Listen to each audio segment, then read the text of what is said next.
Oke,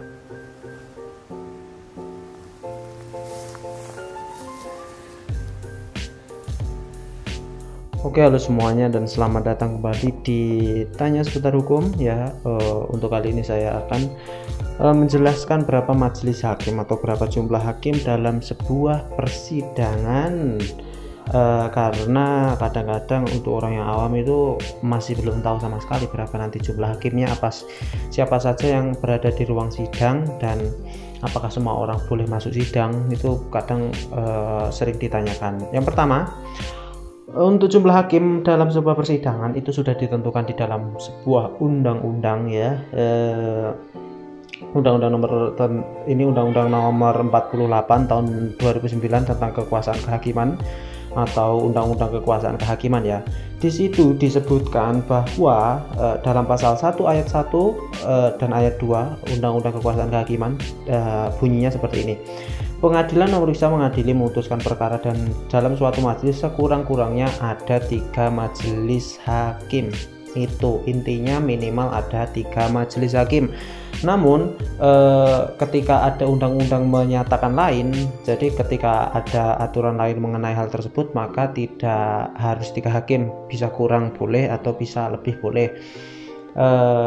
Dan di setiap persidangan itu majelis hakimnya selalu ganjil jumlahnya. Kenapa kok selalu ganjil jumlahnya? Karena untuk ketika nanti sudah musyawarah majelis, nanti akan ditentukan siapa pemenangnya. Misalnya nanti ada voting, jumlah majelisnya ada 3, berarti yang 1 sepakat, yang 2 gak sepakat, berarti putusan akan tidak dikabulkan, seperti itu. Jadi jumlahnya harus ganjil untuk menentukan bagaimana putusan akhirnya nanti. Itu untuk jumlah hakim.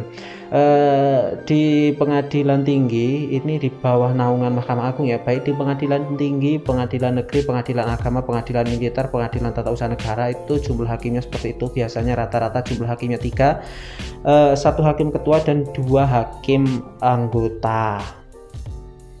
Selain itu di pasal 1 ini tadi kan juga ditentukan ketika undang-undang lain menentukan lain, seperti halnya dalam memutus perkara anak atau peradilan anak di bawah umur.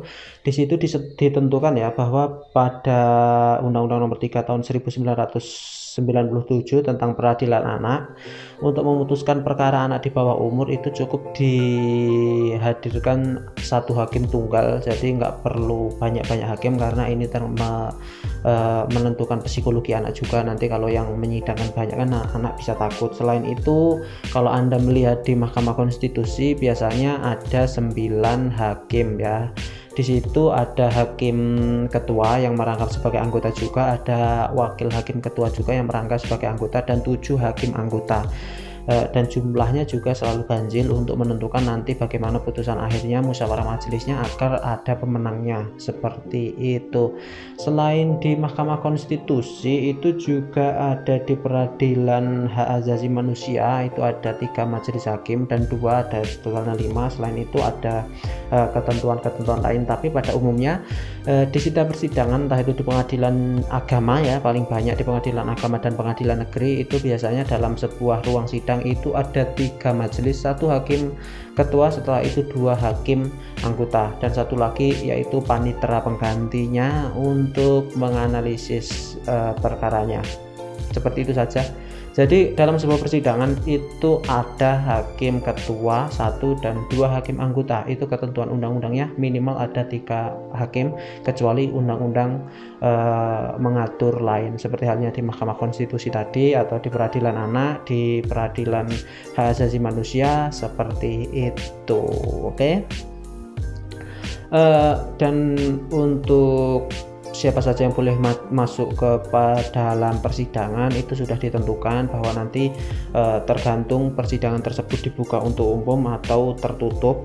Kalau biasanya terbuka untuk umum, siapa saja boleh masuk. Kalau tertutup, hanya para pihak dan yang berkepentingan saja boleh masuk. Selain itu tidak boleh masuk. Dan saya pikir itu cukup seperti biasa. Semoga bermanfaat dan terima kasih. Dah.